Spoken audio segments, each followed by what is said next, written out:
I give you, and it's my pleasure, Andy Kitt. Andy. Okay.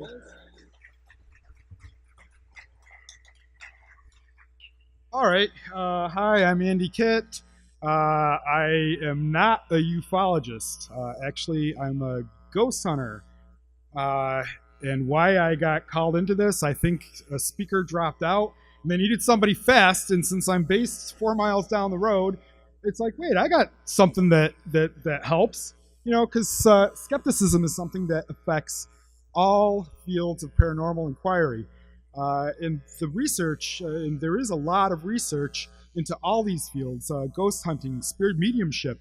People don't seem to realize that there's research into mediumship that's very valid. Psychic effects, there's all this, even cryptozoology, there's really strong evidence for this stuff that gets rejected routinely. So my first thing is, who am I and why the heck am I here?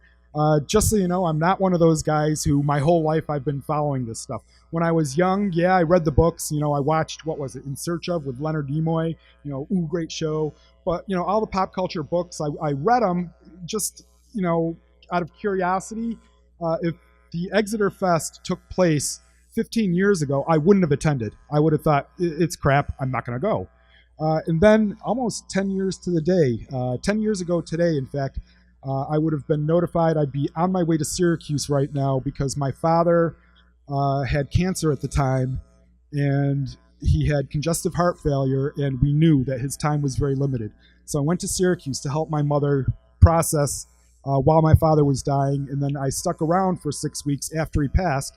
He died, we don't know if he died on September 21st or 22nd because at 11:57 p.m., the 21st, he was alive. The fire alarm went off in the hospital, so everybody had to clear out. And then when they came back in 5 minutes later, he was dead. So he died one of those 2 days. And then for the next 6 weeks in helping my mother adjust, we just had rashes of really strange things go on in the house. So I was wondering, you know, what the heck is this ghost stuff all about? My father did not believe in it, and when he died, all of a sudden it seemed very much like he's trying to show us that, you know, maybe you should believe in this stuff. So at the time, I got back to New Hampshire, didn't really know who to talk to. There weren't any, there's a thing called meetup.com, which has a lot of social groups that let you interact with people of similar interests. There wasn't anything like that in New Hampshire, so I started the Seacoast Paranormal Research Group as a discussion group. Out of that, we started ghost hunting shortly after because the Ghost Hunters TV show just started. So it's like, hey, let's go do that. So we went and did that. I'm also a geek at heart. So when we started investigating, I realized that the processes the ghost hunters were using weren't very good. And I tried to get the people we were investigating with to do better processes, and they wouldn't. So I cut the team down to the 3 or 4 members who were willing to do that. That's how KRI was born, and we began ghost hunting. And then we started doing presentations, and I realized I have absolutely no credentials other than I, you know, had this weird encounter, and we did a couple of ghost hunts. So I went out looking for credentials. Bear in mind, in the 40 whatever years before that, I did have a bachelor's degree in English and journalism after dropping out of 4 different colleges to get there. But all of a sudden, I got motivation, and I started working on my credentials to get back into school. And there is no degree in the U.S. You can't get a degree in parapsychology. So I tried to get into a PhD program at UNH for visual psychophysics because the methodology they use in psychophysics has a lot of close parallels to what should be used in ghost hunting. So where I am right now, I have, in fact, credentials. BA in English and Journalism. I have a BS in Psychology. That was to prep me for being accepted at UNH. At UNH, I now have a master's, and I am 6-7 months away from my PhD. Visual psychophysics is the idea that when light is a real part of the environment, It hits your body picks it up in a very machine-like way. That's sensation. But once it enters your neural stream and becomes nerve impulses, your brain creates stuff, and it creates this perception. And once you get into it, it's really hard to realize without actually digging into the literature, but everything you're looking at right now isn't real. They're just representations of what's real. So what you see is not really what's there. And if you actually knew the depth of it, it gets really bizarre how vision actually works. But anyhow, credentials are really important to me because when I was reading the books, it's easy to reject people who have no credentials. But if you see a PhD on that book, wow, you take it seriously. And that was the whole point. And when I look at it now in perspective, now that I've actively engaged and I'm that close to a PhD. Oh, and I want to point out, what that means is I am a PhD candidate. I have accomplished all of my prerequisites except for the dissertation itself. ABD means all but dissertation. So if you see that, the ABD after any PhD, what it means is that guy doesn't have a PhD and is admitting it. But there's a lot of people out there who claim to have PhDs that went out to, there's various places for anywhere from $500 to $5,000. They'll pretend you have a PhD and give you a piece of paper. I'm going through this process. This has taken me 7 years, and I am almost done to get this PhD. So to me, the credentials matter. And from a skeptical point of view, the PhDs don't seem to matter, because if you look at the leading skeptics out there, James Randi doesn't even have a college or a high school degree.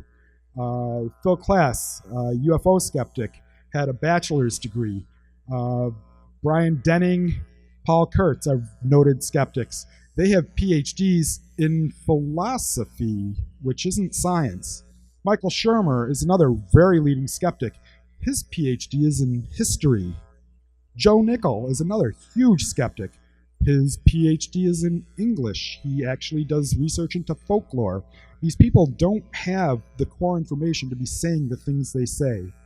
Another thing that you have to think about, when you get into academia, the language changes. When you talk about this stuff from a scientific perspective, the words we use are very different than the words regular people use. So ideas like energy mean something completely different to me than it does to you. You know, yeah, I'll sit there and see a spark of static electricity and say, look, it's electric energy. It's like, no. Energy is just a math formula to keep track of change. That's my perspective. So it took a long time for me to accept people using the word energy or vibration in ways that weren't scientific. But who you hang out with says a lot about who you are too. And most skeptics belong to groups of other skeptics, where all they do is debunk. So some of the groups that, again, I'm just collecting credentials so people will listen to me. I joined Mensa, which James Randi is also a member of Mensa. Basically, that's kind of, you have to, it's IQ based. You have to have a minimum IQ to get into that. Intertel is the same thing, but the APA, New Hampshire Psychological Association, these are groups that we discuss things on an intellectual level. It keeps us up to date with knowledge of what's going on in science. And I also, although I have been a member of skeptical groups just to see what they say, I'm actively involved in the Parapsychological Association as well. So, like I say, I'm informed. And then there's the thing of experience. The problem with skeptics is their experience is always one of debunking. They never actually look at phenomenon from an objective point of view, where I've deliberately gone out to get both sides of the information, to step into situations where these phenomena might occur and see if they actually are occurring. Objectivity, skepticism is defined generally as not forming an opinion until you see the evidence. But for some reason, we now have an entire skeptical generation that rejects evidence rather than look at it and make claims based on that. And that's what we're going to be discussing here. Let's see. The most important thing you need to know about skepticism can be demonstrated with a penny. Let's make sure everything works here. And audience participation.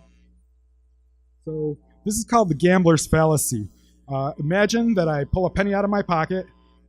I define it, it is a fair coin. It is, when you flip it, it is equally likely it'll come up heads as it is tails. Pretty standard coin. And if it lands on its edge, it doesn't count. So I'm going to ask you, if I flip that coin, which is more likely to come up, heads or tails? Audience participation. Who said 50-50? Does everybody agree with them? Why not? I told you it's equal. The odds are equal. We don't count landing on the edge. All that's left is face up or face down, right? So it's 50-50 chance, right? Why not? What's that? Okay, we have shaved the penny, so it is perfectly balanced. Can we accept that, yes, it's 50-50 chance? Okay. So we flip the coin, it comes up heads. Now that it's come up heads, we're getting ready to flip it again. What's more likely, heads or tails? Does everybody agree? Why? Because the coin is equally likely to come up heads or tails. Okay, it comes up heads again. Go ahead. Okay, let's keep flipping it. Let's total it 10 times. Each time, it comes up heads. What's more likely? How many people agree with him? How many people disagree with him? Those of you who disagree, what's more likely to come up? How many say tails? Okay, how many people say heads? Okay. We do it again. 10 more times. It's come up heads. What's more likely to come up, heads or tails? How many say 50-50? How many say tails? How many say heads? Okay. We do it again. And again. And again. 50 times it's come up heads. What's more likely?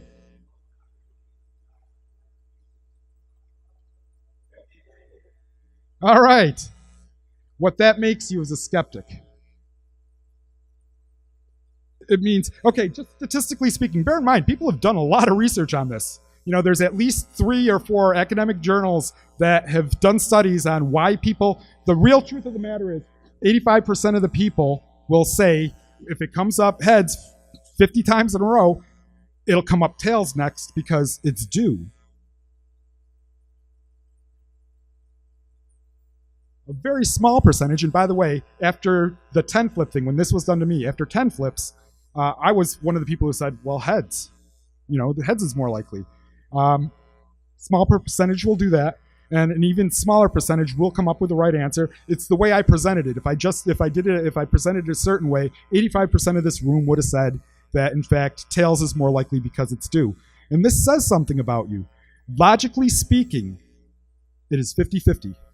Because the premise put before you is that the coin comes up 50% heads, 50% tails. And logic dictates that's the case. The problem is, after you throw it 50 times, how do you know it was 50-50 before I gave you the coin? You know, in a real world, you have to, people sort of think of it as, well, you've already tested it, so it's come up 50% heads, 50% tails. Let's say you flip the coin 10,000 times. That means 5,000 times it came up head, 5,000 times it came up tails. So if you add 10 heads to it, that means the percentage, it needs to come up tails to catch up.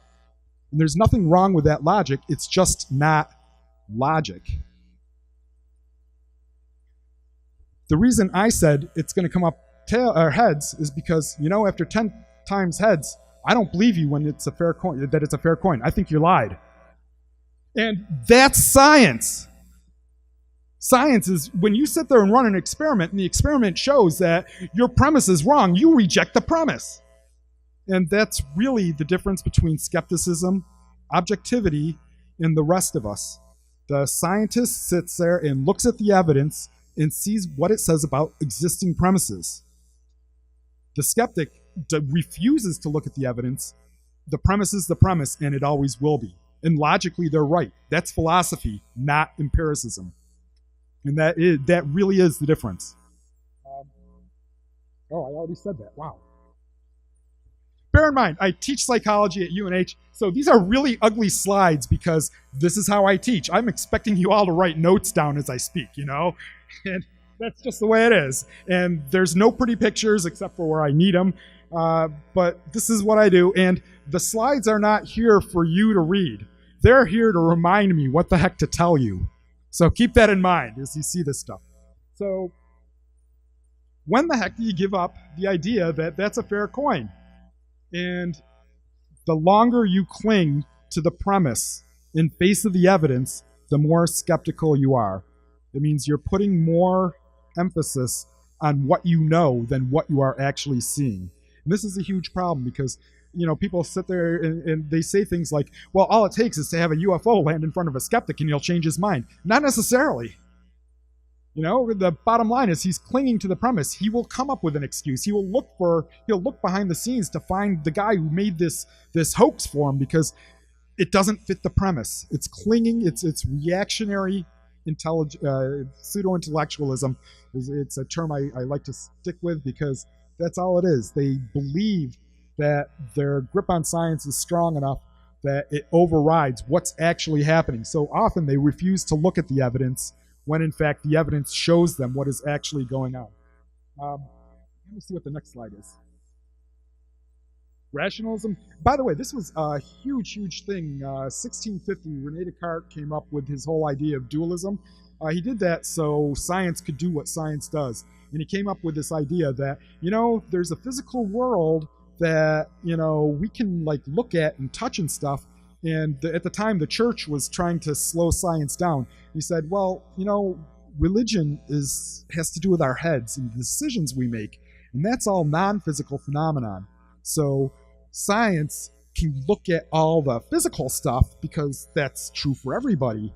And as long as it leaves the non-physical stuff alone, the church and the state are separated. So he's kind of the guy who started the whole church-state separation. Ideas belong to God. The physical world, go for it, check it out. And after that, there's just a rash of scientific research. Newton came up with his math, Leibniz. Then shortly after that, they started dissecting the human body and tracing out where everything goes. And they kept developing physics more and more until 1850. They started doing visual science. Now I'm actually going into stuff that I teach in my class. This is the history of psychophysics. So then they started looking at the physical responses to outside phenomena, and that's where science starts really taking off. But rationalism is the idea that you don't need evidence, you need core truths. And as long as the truths are true, you can induce or deduce anything you want. And the problem with it, this is where philosophy comes from.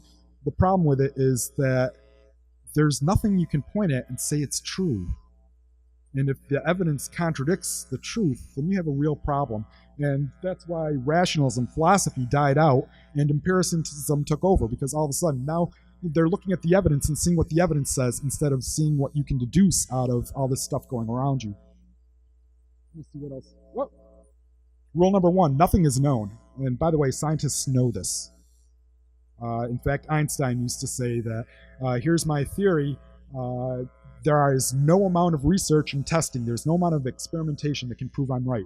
And all it takes is one good experiment to prove I'm wrong. And that's science. And there's a big misconception among the general population of what science is. Science doesn't have these hardcore facts, and it's not until you get past the master's degree. Once you're into the master's degree, they start showing you these weird things. And PhDs, you can't get a PhD unless you answer one of the billions of questions we can't answer.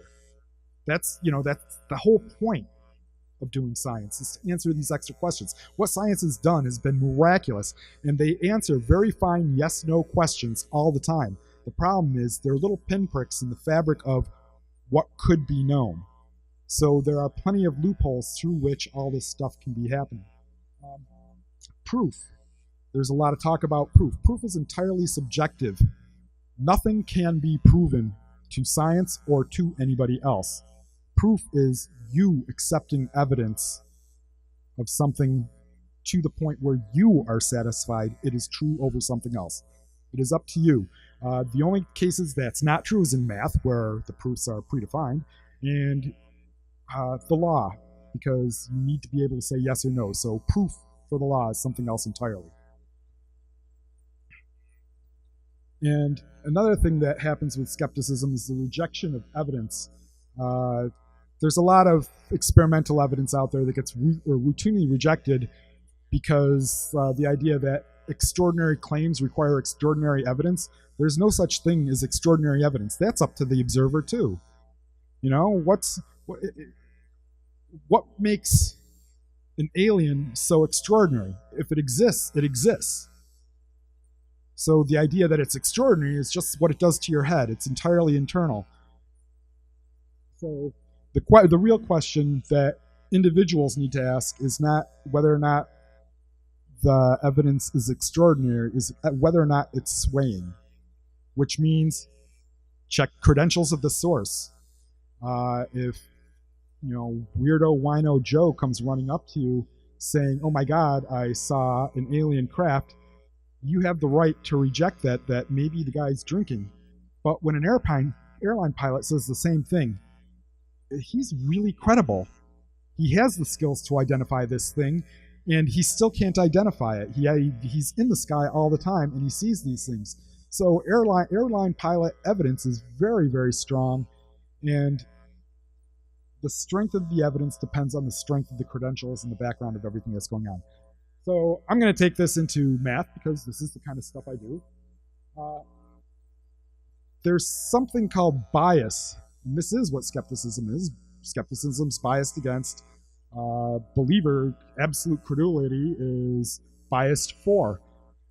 Normally when scientists do experiments, especially visual scientists, what we do is we present stimuli. So either I'll show you something and there's nothing there, or I'll show you something and there's something there. There's the target stimulus. And it's your job to tell me whether or not it's there. And it's really simple. So I flash a picture that is just a blank screen. And I say, "Did you see anything?" And you're supposed to say yes or no. It's, well, there's nothing there, so you say no. But when something is there, it develops something called a hit-miss ratio.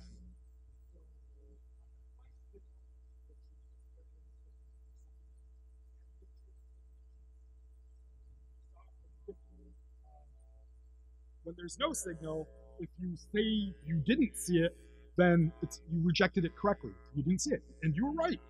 Or you can say, "I saw it, but you were wrong." Normally, science, up until the 1950s, has been relying strictly on the hit or miss ratio. If you hit it, great. If you missed it, well, okay. And they develop percentages on what you can see based on that. Back in the 50s, right after World War II, bear in mind, radar was just invented. And during the war, if you see something weird going on a radar screen, you automatically called up the fighter pilots and say, "You get up there and check that out because we don't want bombers hitting us and doing weird stuff." Bear in mind, I was in the Army, so sometimes my vocabulary is coarse. But anyhow, during the war, anytime you see anything on the radar, you want to check it out. But once peacetime came, there's all kinds of things that show up on radar that aren't dangerous. So you don't want to send somebody out to check it up. So all of a sudden, you have to change your bias. So you want to make sure your false alarm rate doesn't go higher. So there's ways to map it out. So what we have here.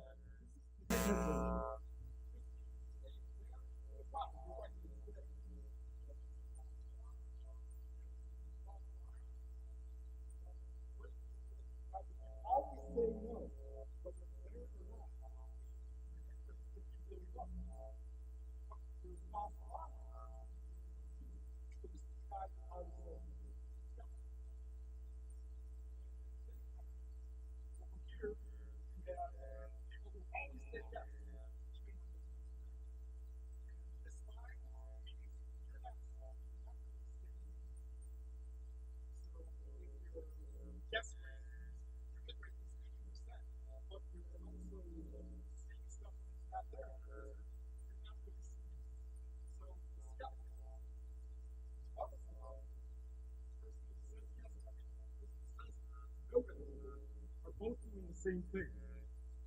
They're just throwing garbage out there and have absolutely no discrimination of it. By the way,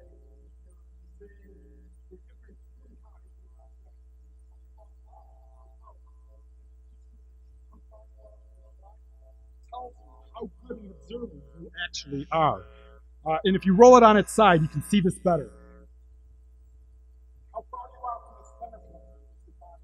The more biased you are, the skepticism, the smaller your ability to discriminate is. You can't tell anymore. And that's essentially the mathematic roots to how to deal with bias. And if you apply this to skepticism,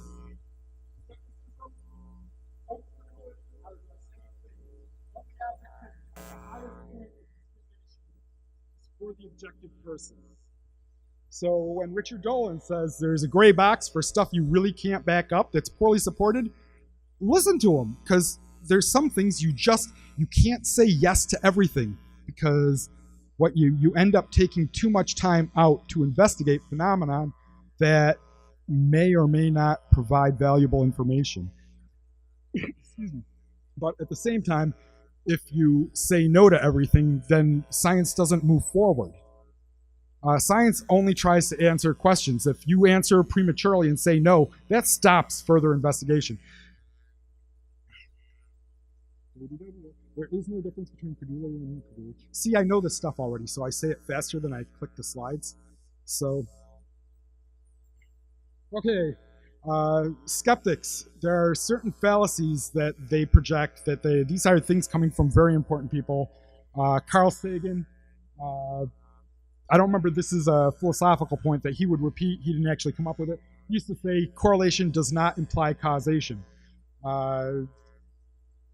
Let's see, the ice cream test. Back in the 70s, they did some correlations on crime and found out that as crime increases, so do ice cream sales. And that's a fact, by the way. There's very strong correlation between ice cream sales and crime. And if you look at it, so does eating more ice cream cause crime? I gotta think probably not. But does committing a crime mean you have more money for ice cream? It just, either way, the causal connection wasn't there. And when they say correlation isn't causation, that's what they're talking about. Just because two things are correlated doesn't mean one causes the other. As it turns out, temperature is also correlated with both crime and ice cream sales. So, wow, that one all of a sudden makes sense. Increase the temperature, ice cream sales go up. Increase the temperature, criminals are out and about, you're leaving your windows open, crime goes up.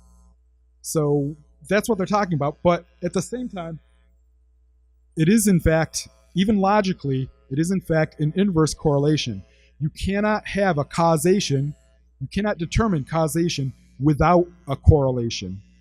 So I say ice cream sales went up and crime went up. They're correlated very strongly. It means there is a causation, but you can't identify it without further examination. So the implication is there. It's a specific kind of implication. It's called a converse implication. But you hear anybody say, yada yada, they're full of crap. They don't know what they're talking about.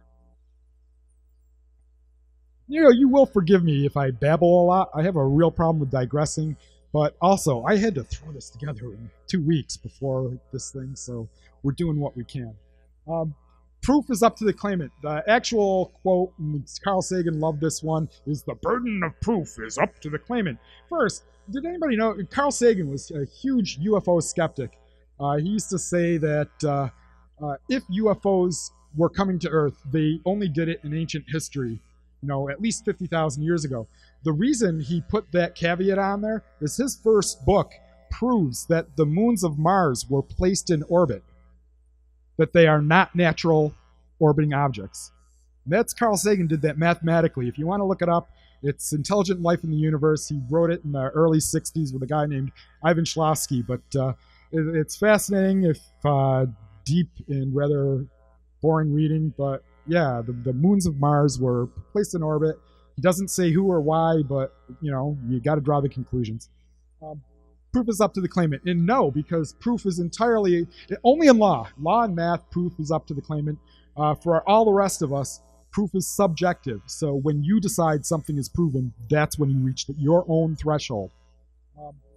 Another great one that they say is new theories you must be able to integrate them into old theories. This is completely false, because if they contradict, if evidence supporting new theories contradicts the old theories, it is always the evidence that's true. Always the evidence that's true.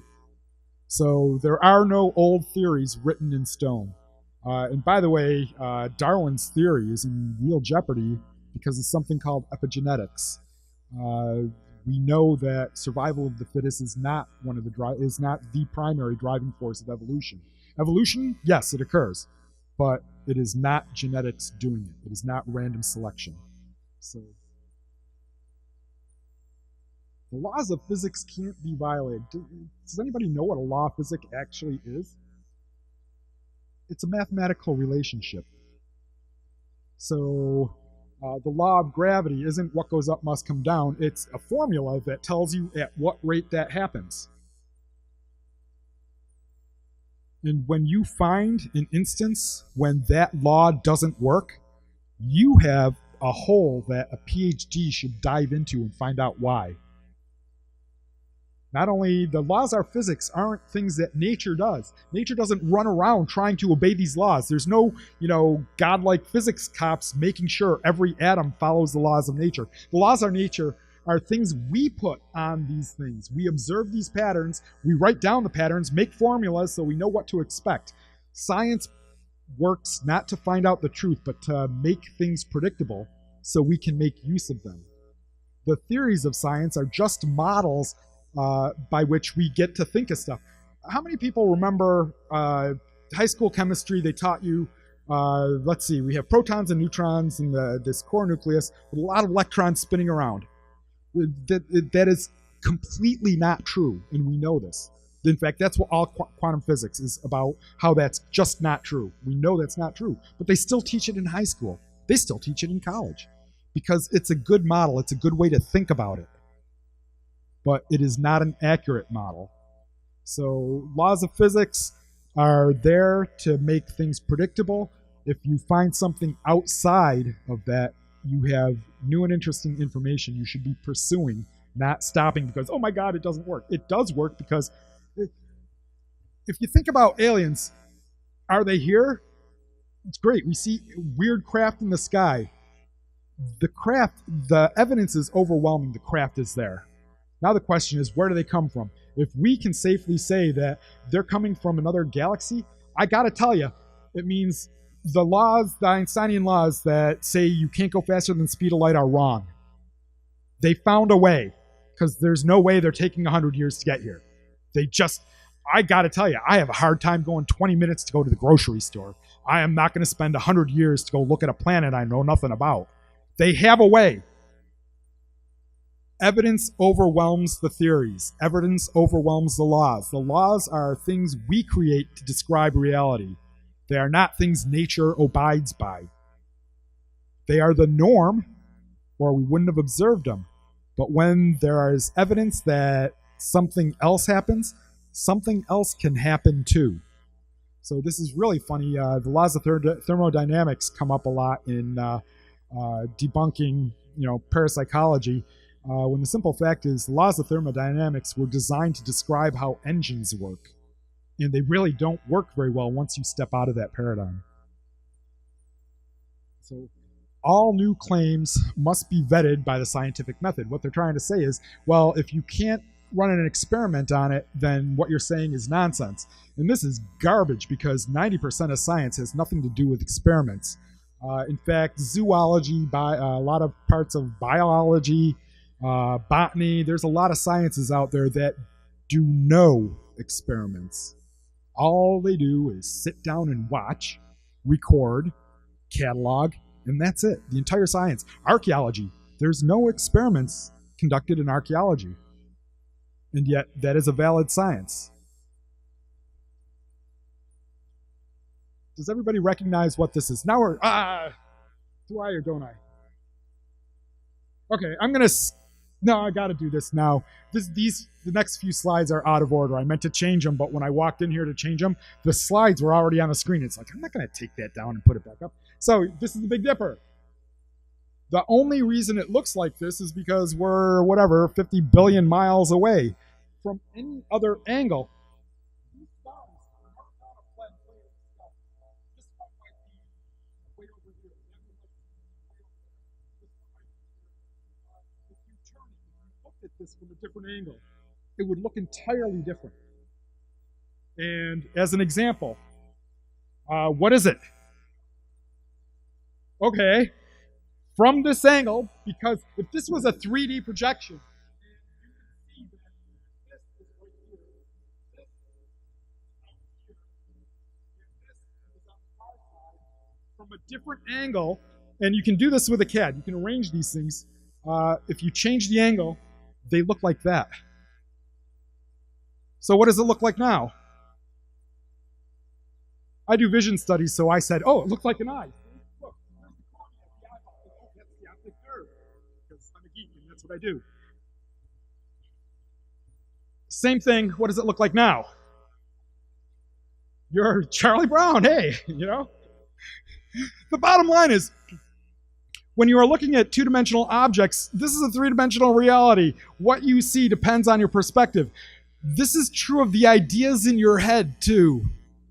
When you think of things like ufology and cryptozoology, you have all this evidence in your head, and arranged a certain way, your observations, your conclusions are accurate. But somebody who's rejecting this piece of evidence, they take an entirely different perspective, and they see the same evidence and come to different conclusions. So bear in mind that it is possible to sit there and come up with different results, different inductions and deductions based on the same evidence. It all depends on how it's presented to you. See, I wanted this right afterwards because this is the real scientific method. You know, everybody, I was taught that you ask a question, you test a question, you analyze a question, and but that's not. That's experimental methodology. The real scientific method is to, first thing, observe. Describe in vivid detail everything you observe. Put it into groups. Keep finding more and make groups. Find out where the limits are from one group to the next. And by doing that, you categorize it. Once you have various categories, you look for relationships between the categories. How do the different categories, how are they the same? How are they different? How do they interact? From that, test it. In physics, what's a good example? None. So I'm not that good at coming up with great examples on the fly. I have to do this stuff laboriously. But you test them. This is where experimentation comes in. If you find something you can experiment. While we were doing the event, the radio show thing, that one girl who stood up and said that she was seeing things, seeing dots, that's something that's very testable. And if she's still here and wants to talk to me afterwards, we can do that. You can test stuff. And that's one example of a possibility. After you test it, you report it. You have to tell somebody else or all of your efforts are useless. And then repeat. Do it again. Because the more you know, the more it changes your perspective. And the relationships you observe. The strange eye that I had on the screen starts to look more like a smiley face or starts to look more like a jumble because your perspective changes and you need to reevaluate old information in terms of what you've now seen. This group, when I put this in front of a class, only about 20% of people know what this is. How many people here don't know what this is? See? You've never seen the picture before. Okay, well this is that's a real NASA photograph. They took it from whatever 600 miles above the surface, and when they were investigating it, NASA was looking photo to photo. They actually circled it and wrote, look, there's a face. So that's the face on Mars. So what is it and what does it mean to ufology? Go for it.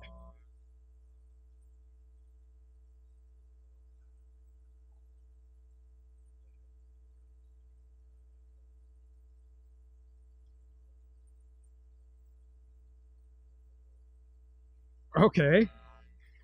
Um, what do you got?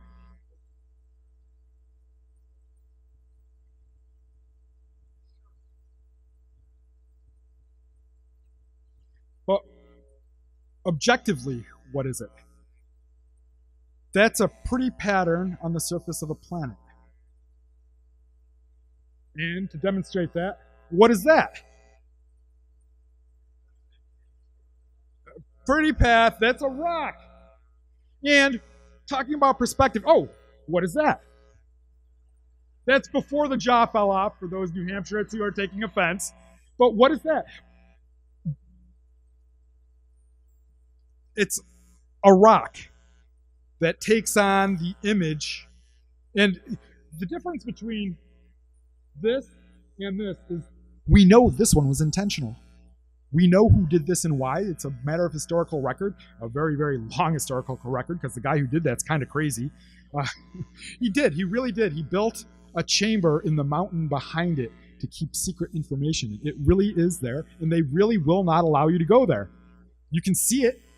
There are many pictures of it by, drone and whatnot, but yeah, you're not allowed to go in past a certain depth into the secret chamber behind Mount Rushmore. But anyhow, the difference between this and this is we know one was put there intentionally. We don't know that this one is. And it's absolutely impossible to tell by looking at it. You have to get in there, look at the rocks, look for evidence of machining, evidence of cutting. When you see this close up, if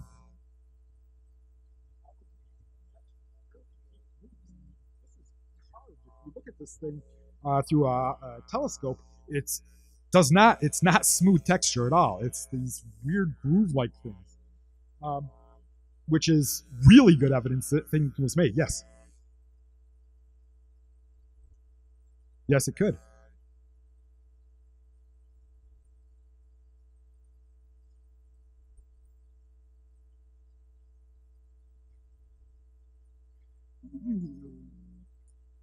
But that's a projection that we cannot demonstrate through evidence.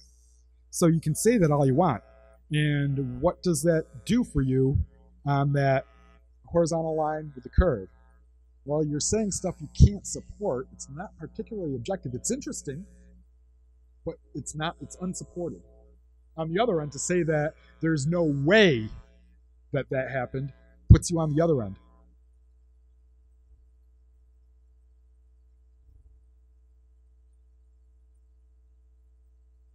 Okay.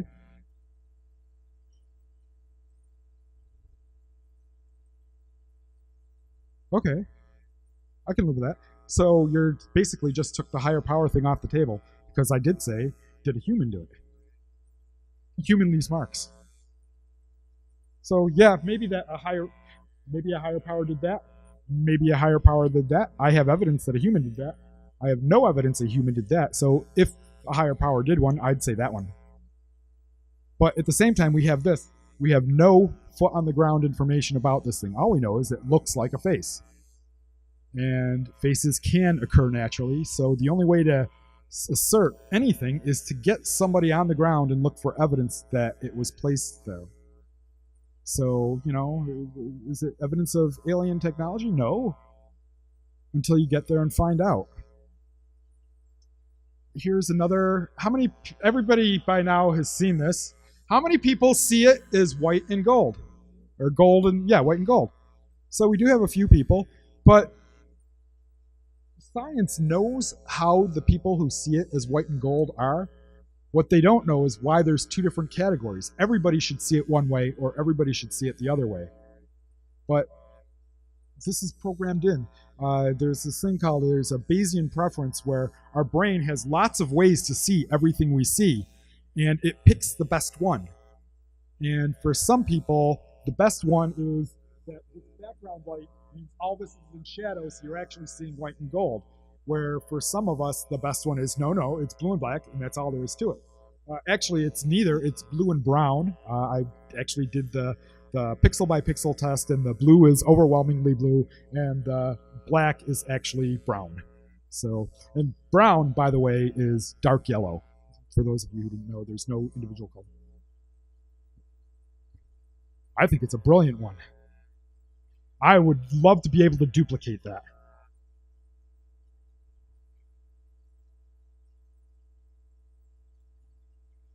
Right.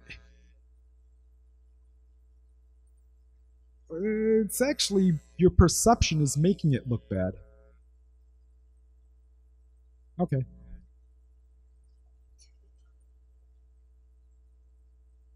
The real dress is blue and black. No. They found the lady who originally the dispute originally started with, and she took a blue and black dress. So yeah, it really is blue and black. So is it? Because some people don't even see it that way.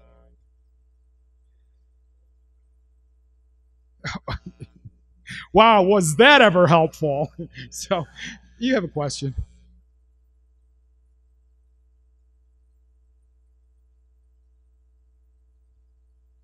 It's because our perception is not what we think we see, is not what's really there. You don't get it. The people who see it as white and gold, they can't see it as blue and black. Just as the things you think you see, they're very real to you, but they're not what's there. Let me explain something about color to you. Color, just go ahead, you're jumping up and down.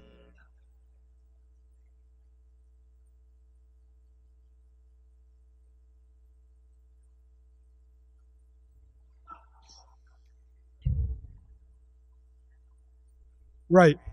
And I just want to point out, color, what color is the screen? The screen. No, it just reflects back all colors equally. It has no color. This just means that some light that combines in a way to make you think blue. I can make you see blue without projecting any blue light, because there's no such thing as blue light. There is a single frequency where if that is the only one I project, you'll see blue. That's how these light cameras work. They project blue, they project green, they project red. They combine them in certain ways that can duplicate any color, almost any color you see. There's some colors that can't duplicate. But the best combination is red, green, and blue. That's why they use it. But I can make you see blue by projecting colors that aren't part of those blues. I can project an orange green combination in such a way that you'll see blue, even though there's no blue light, because there is no blue light. How the eyes work is very complicated, and the stuff you learn in high school it's to make you feel better, to make you think you know what's going on in the world. When you get into this stuff from an academic level, it gets more and more bizarre. It really does. And to bring this back to skepticism, most skeptics have absolutely no idea of the sciences behind what they're saying. They're basing it on high school physics. They're basing it on high school philosophy. And because you all know that. All they're doing is arguing. They aren't backing anything up with science. And I'm trying to get across the idea that what you see in the world isn't really what's there. It's what you perceive it's there. And the reason you perceive it's there is because you have allowed yourself to believe in things. You're not to call Travis Walton to the thing. He's had really, very real experiences that it is absolutely undeniable the existence of UFOs to him. I never had an experience like that. So it took a huge amount of information for me to start believing in this stuff. So Mike Stevens was one of the early members of Seacoast Paranormal. When he first joined the group, I started Seacoast Paranormal back in 2007. First couple of times, not many people showed up. One of the guys who showed up was some guy who was really, really into UFOs. Well, that's not why I started the group. I started it for ghost hunting. So I thought he was weird. So I tried not to talk to him. And he was weird. I'm not going to drop any names, but it's like I kept my distance from him. So I get an email 2 months later from some guy. His email address is Freak Cowboy. And he says, hey, I want to join your group. I want to talk about UFOs. And oh, by the way, I want you to help me get a plaque put up at the site where Barney and Betty Hill were abducted. It's like, whoa, you're a nutcase. So I had him talk to the other nutcase and said, you guys go talk to each other. And it wasn't until, Seacoast Paranormal, we would try to get everybody who wanted to investigate. So I let them investigate very much against my will. It's like, okay, you're up. We'll let you try. And it's, wow, this guy's kind of intelligent. It's like, wow, he's not a nutcase. And it's like Mike has been my right hand. It took a few months, 6 months at least, half a dozen investigations or more, before I realized that Mike is probably the most intuitive and intelligent person that I have ever investigated with. When I sit there, I set up a camera, I show him how to do it once, and he immediately takes it to the limits of his knowledge. If there's a problem, he tries to resolve it. He's just hugely dependable. Everything about Mike is just, thank you, Mike. But anyhow, and he ignored the UFO guy I first hooked him up with, and went out and started his own thing. And that's where Seacoast saucers came from. So, like I say, I didn't have to believe in the ufology. This is something that came to me over time. But that's overcoming my skepticism, because I did have a lot of attachments to physics. And it wasn't until I got into a deeper understanding, you get the master's degree and look at the physics of light and why it doesn't match the physics of everything else. It's like the deeper you go into the knowledge, the more you realize that we don't have any knowledge. We have pinpoints of information. We have stuff by which we can make predictions. But to say that you can't violate science is insane, because that's not what science is. That's not what science does. So, anyhow, what other slides do I have here? Oh! Here's another thing about vision, perception, and perspective. Okay, here we have a cube. How many people see this part of the Earth as front? How many people see that part of the Earth as front? And you can switch it back and forth. Some people, by the way, most of you can't see that except as a 3D object. How many of you look at that and can actually see it as a two-dimensional, just a bunch of lines drawn? You have to be stereo blind. 20% of people are stereo blind and can't see objects in depth, and they're the only people who can see that as flat objects. So you might want to get yourself tested. You might be stereo blind. So this is called a Necker cube. It's because the information on the screen is ambiguous. There's nothing there that tells you which way it should be, so you can see it either way at will. That's the one I wasn't supposed to screen. The next screen, I want you to tell me what kind of tree it is.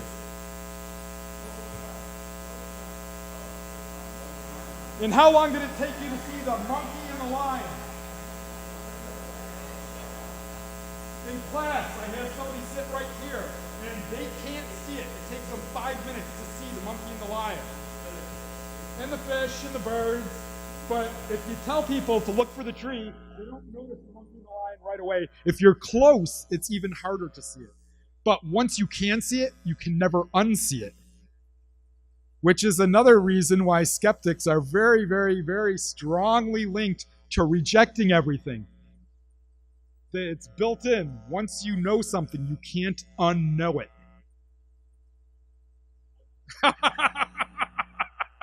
Cody, thank you. That was a thing of beauty. All right.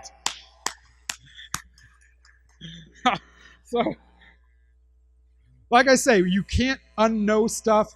And if your paradigm, if you cannot believe in the existence of monkeys, there is nothing I can do to make you see that monkey.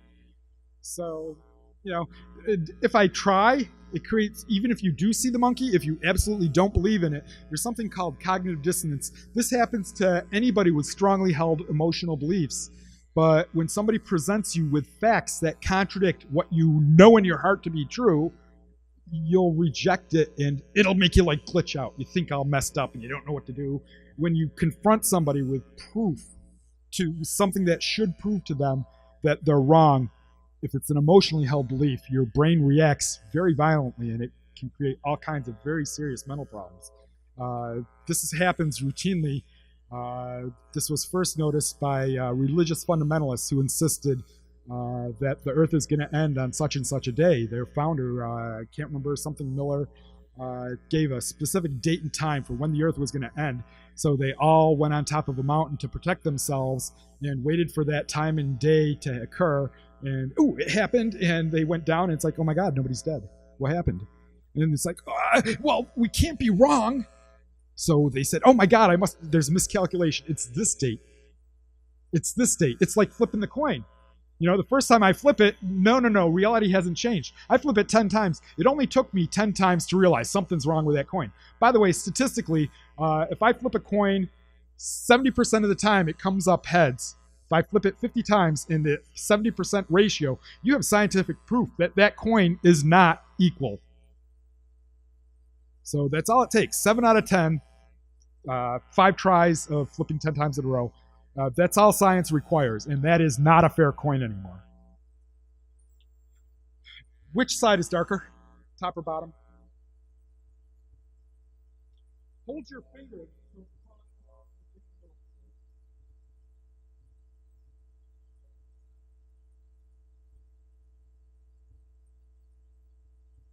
What you know is just perspective. The input. It's easy for me to do this visually because I can show the same picture. But the same thing happens with ideas. The ideas you have, you put them next to other ideas, and we can draw very wrong conclusions. The evidence is the evidence, and there are machines we can use and calculations, statistics we can use to tease out what's real and what's not. But you know what? That's a great trick to remember if you want to make sure your dark roof looks dark. You just put it against the light sky. But these are, I mean, we can make predictions based on this. Ooh, I love this one.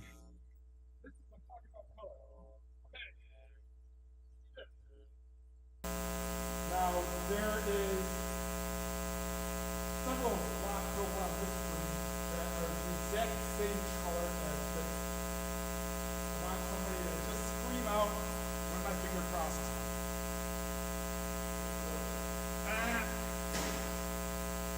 Oh, right there.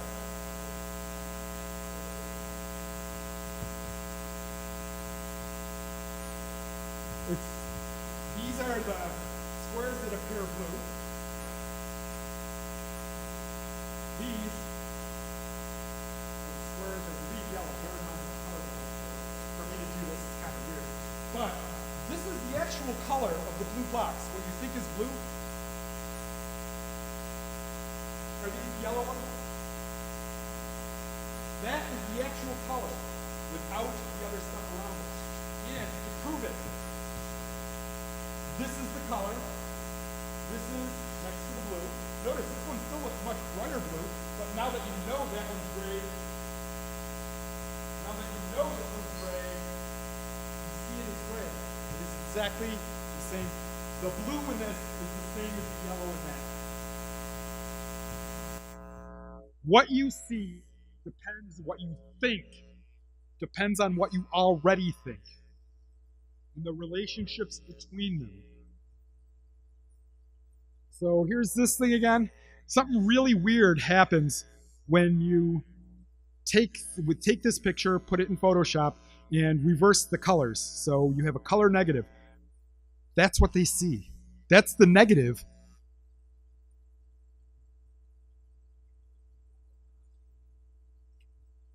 No, it's still yellow and gold.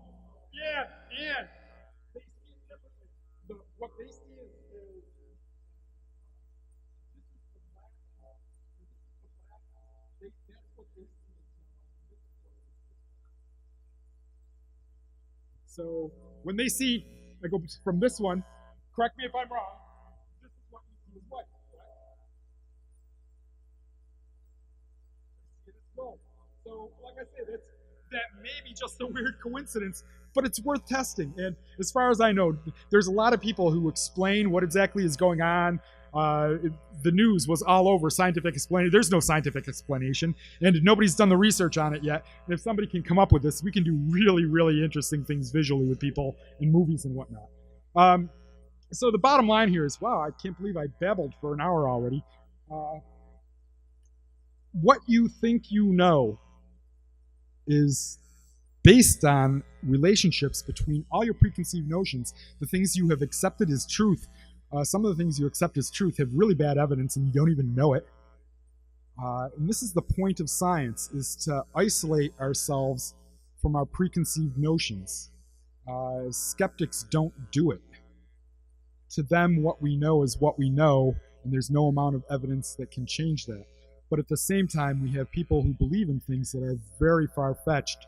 I'm going to really go out on a limb and make sure that I never get invited to a UFO conference again by saying that there are really strong problems with the idea of aliens abducting people to make hybrids. Because why? Why would they do that? Just so you know, humans actually tried to hybridize human and gorilla DNA. The Russians tried to do this back in the 50s because they wanted obedient soldiers and workers. Until somebody realized, if you take that gorilla and you give him human-like intelligence, you're making a species that can kick our butt. So they stopped it. They immediately put a stop to it. But really, they're creating a Planet of the Apes situation where they're guaranteeing that the gorilla has gone to the peak of its evolution within its environment, where we've gone to the peak of our evolution within our environment. You give them our tools, all of a sudden they can kill us. You don't do that. And aliens are a species, if they are well developed beyond us, to hybridize themselves to be like us is reducing their race.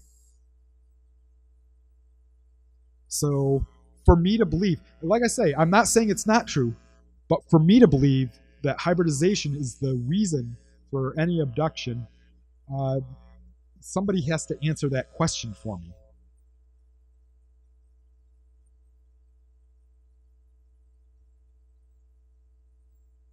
That's a great perspective, but there's no proof, there's no strong evidence that that's the case. That's an assumption, correct?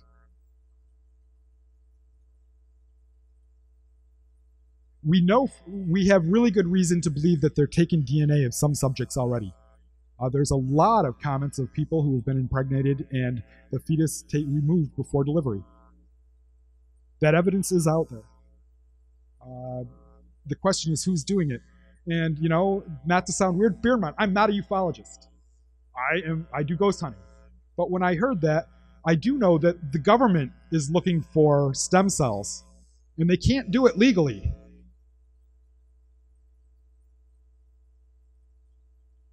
Maybe, but they're doing an awful lot of it. So, but like I say, you just think about where these ideas lead to. I'm not saying anything is true or false. I'm saying for me to believe it, I need additional information.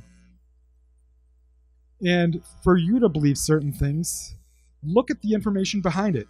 One of the best, I'd hate to call Travis out again because he's sitting right in front, but one of the best things I ever heard him say wasn't even in one of his lectures. He showed up at our center just talking, and he admitted that, I don't know, when after all was said and done, I think I got injured and they tried to help me. And that is the most objective thing about his situation I've ever heard.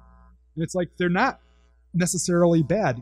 To us, they're bad because nobody wants to be taken against their will and have stuff done to them. But just the idea that he looked at that from additional perspective, from it's not just the, oh my God, I got taken. Maybe they did this, and just the ability to look beyond the event and see what the possible causes are. There is more than one possible cause for everything you believe. And you are selecting the best one based on what you know.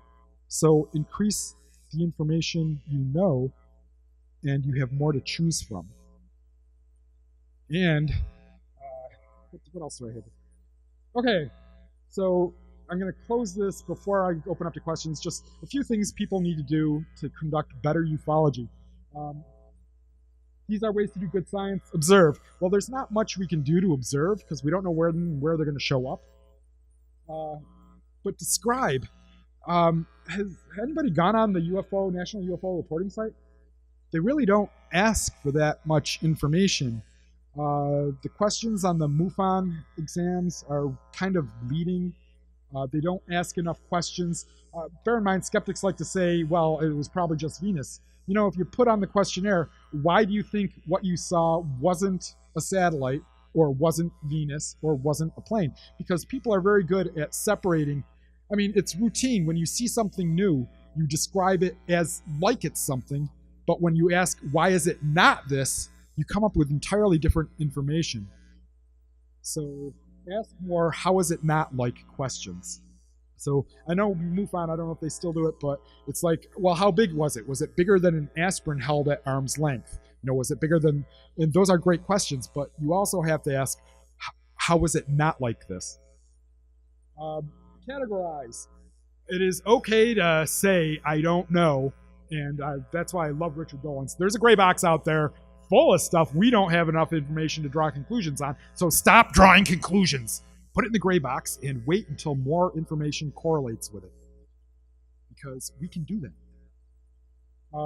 Categorize. Don't just sit there and say everything with this is this. Sometimes you've got to make subcategories and say, okay, everything in this category without this is a subcategory.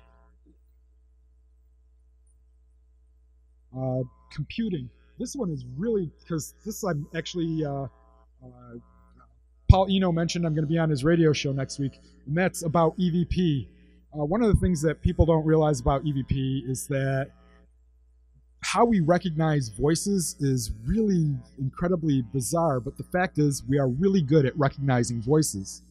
And you can actually scale. It's called item response theory. We can tell how hard it is to identify individual voices based on how much static there is or whatnot, and you can create a scale of how hard it is to identify a specific voice. And you can actually use this scale to make another scale to see how good some people are at it. So you can actually create a test to rate the rater. And you can use this in anything. You can use this to rate how good people are at identifying hoax photographs. And you can test the testers and find a group of people who are very skilled at this. It's a back and forth thing where you use the results of one experiment to test the people who took the experiment. You keep going back and forth with that, and you can come up with, you can do this with old UFO photographs to see which ones are likely to be very real and which ones are almost certainly fake. So, test. Once patterns develop, and there are a lot of things, I'm not going to go into the math, but there's something called Fourier analysis that lets you identify patterns within patterns. And when you identify a flap area with sufficient analysis, with enough data, a computer can tell you when in a flap area or where in a flap area things are most likely to occur. And this could increase our ability to go in there and be able to observe events as they occur. We need a better reporting system. It's been a long time since NICAP and APRO went under, but they had amazing journals, and even Fate magazine back in the 40s, 50s, 60s was a great repository of sightings, in-depth information, and there's nothing wrong with bringing that back.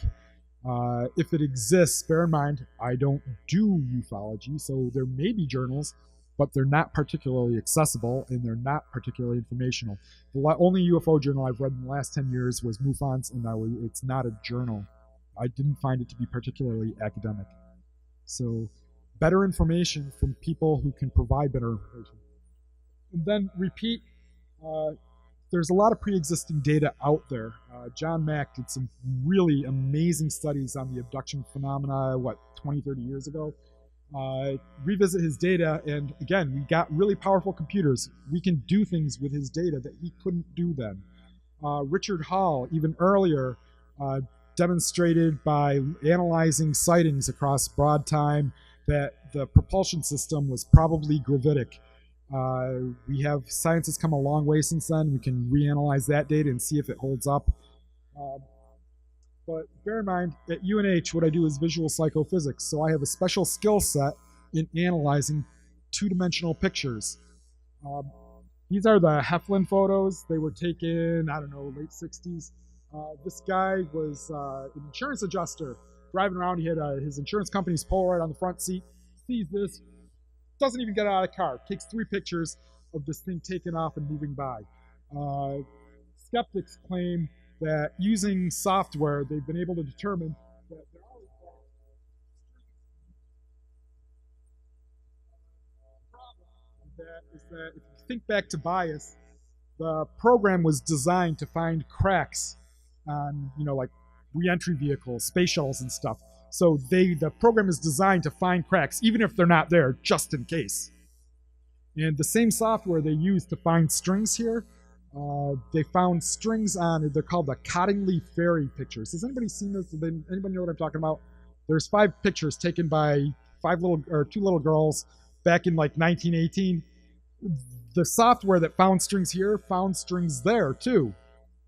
And then little girls, by the time they did this, they were older women, they're snickering saying, ha ha, we didn't use strings. What we did is we used pins to hold them in place. So the software used to debunk this is garbage. It finds strings even when they're not there. By the way, the same software was used to find strings here.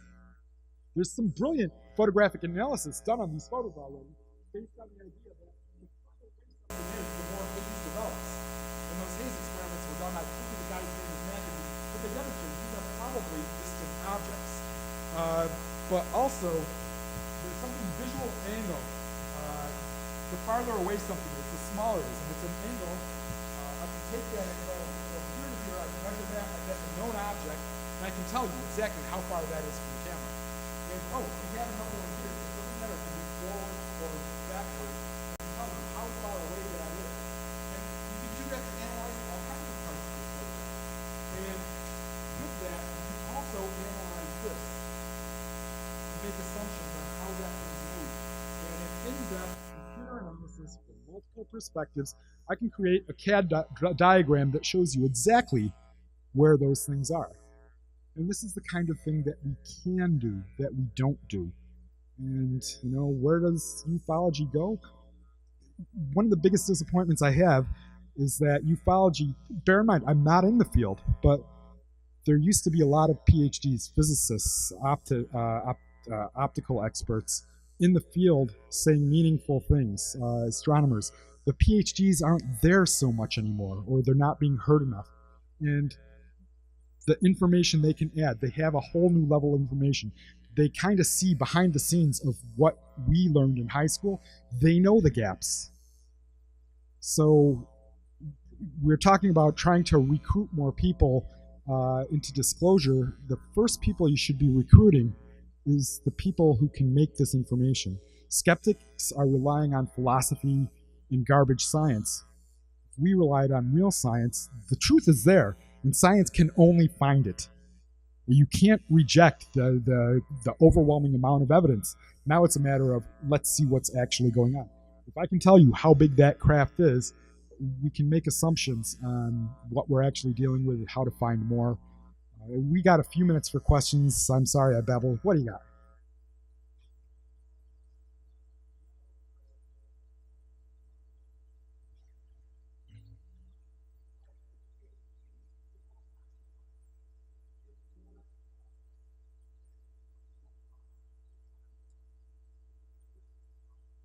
They're not going to, if they have the academic jobs, they are not going to risk it. But then there's idiots like me who know I've already shot my academic career in the foot by being here.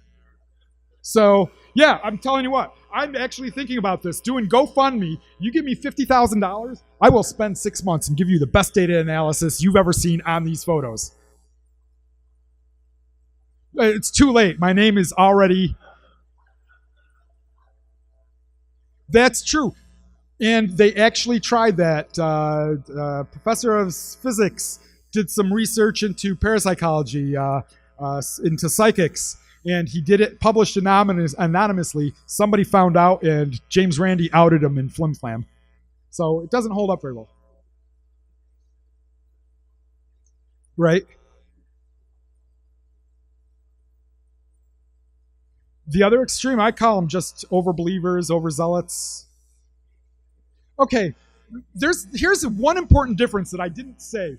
Bear in mind, when you say no to everything, it can only go so far, but you can't actually get that other extreme.